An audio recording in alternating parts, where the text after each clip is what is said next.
Assalamualaikum warahmatullahi wabarakatuh. Bersyukur kepada Allah dengan ucapan Alhamdulillahirabbil alamin.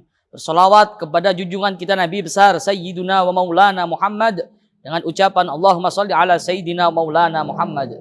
Sahabat Soma TV yang dimuliakan Allah, hidup hanya ada dua. Kalau nggak senang, ya susah, gelisah. Kalau nggak kaya, ya miskin. Inilah kehidupan sehari-hari. Kapan sih waktunya Allah itu rindu kepada kita? Kapan sih waktunya Allah itu kangen kepada kita? Gampang. Allah tinggal kasih ujian kepada hambanya. Allah tinggal kasih musibah kepada hambanya. Ketika hambanya dikasih ujian, ketika hambanya dikasih musibah, rata-rata orang tersebut mengadu kepada Allah. Ya Allah. Baru ingat kepada Allah.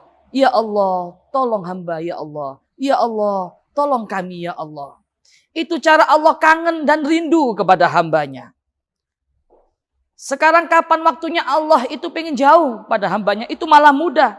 Allah kasih kenikmatan, Allah kasih kesenangan, Allah kasih kebahagiaan. Di saat Allah kasih kesenangan, kenikmatan dan kebahagiaan, di saat itulah rata-rata manusia, rata-rata hamba ini jauh lupa dari Allah Subhanahu Ta'ala. Sahabat Soma TV yang dimuliakan Allah. Kapan waktunya hamba Allah itu rindu kepada hambanya?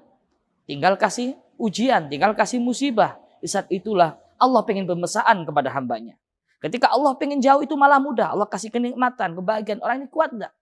Dan sekarang hamba manusia yang paling hebat di mata Allah adalah ketika hamba manusia tersebut dikasih kenikmatan, dikasih kesenangan, dikasih kebahagiaan.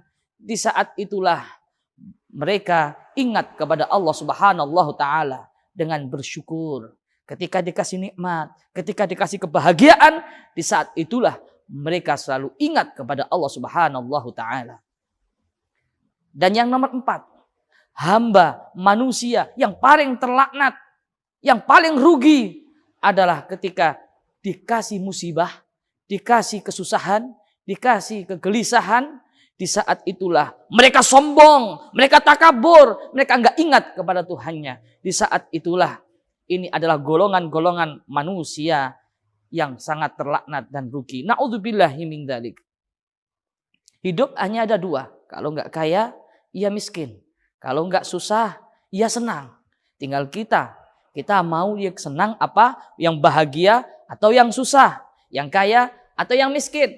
Ketika seseorang dikasih hartanya yang melimpah, dikasih kebahagiaan yang melimpah, gimana caranya supaya Allah itu kasih nikmat yang melimpah ruah? Gimana caranya supaya Allah itu kasih kebahagiaan ditambah terus kenikmatannya?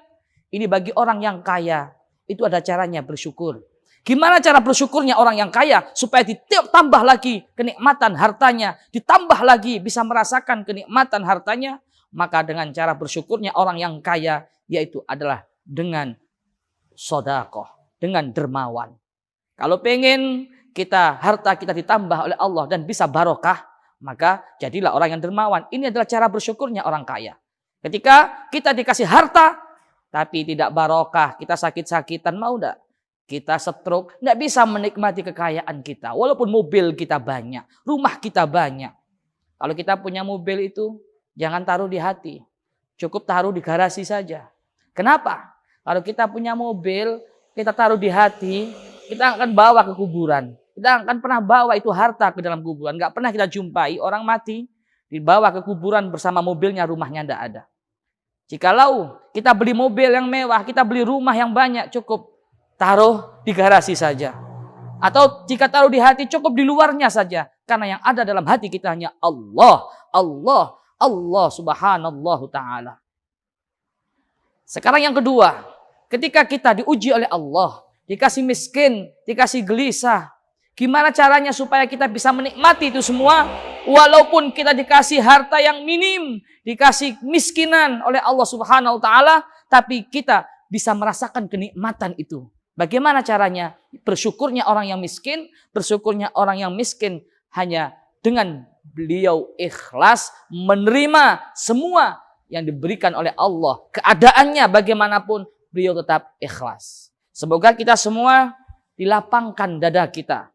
Kenapa harus dilapangkan dada kita? Kalau dada kita sempit, maka kita nggak akan bisa menerima pemberian dari Allah dalam keadaan bagaimanapun susah. Ibarat kamar. Kamar ini, kalau dikasih 100 orang, itu nggak muat. Kamar ukuran berapa meter misalkan ya.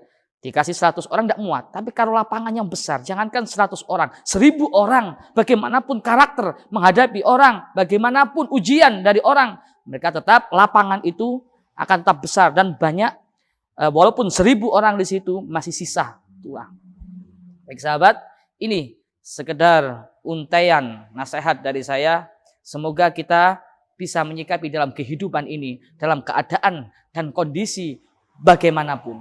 Insya Allah dengan bersyukur kita mau ditakdirkan hari ini jadi orang bahagia atau susah, jadi orang kaya atau miskin. Kalau kita dalam keadaan tetap bersyukur kepada Allah Subhanahu Wa Taala, tidak ada rasanya hidup kita itu susah, tidak ada rasanya hidup kita itu sedih, tidak ada rasanya hidup kita itu gelisah. Semoga bermanfaat untuk sahabat Soma TV. Terus kita berdakwah dengan dakwah kita, dengan cinta, dengan santun, mengingatkan kepada seluruh sahabat-sahabat kita lebih dekat dengan Allah Subhanahu wa taala. Amin. Amin ya rabbal alamin. Cukup sekian. Saya Idris Al-Marbawi wal afu minkum. Wassalamualaikum warahmatullahi wabarakatuh.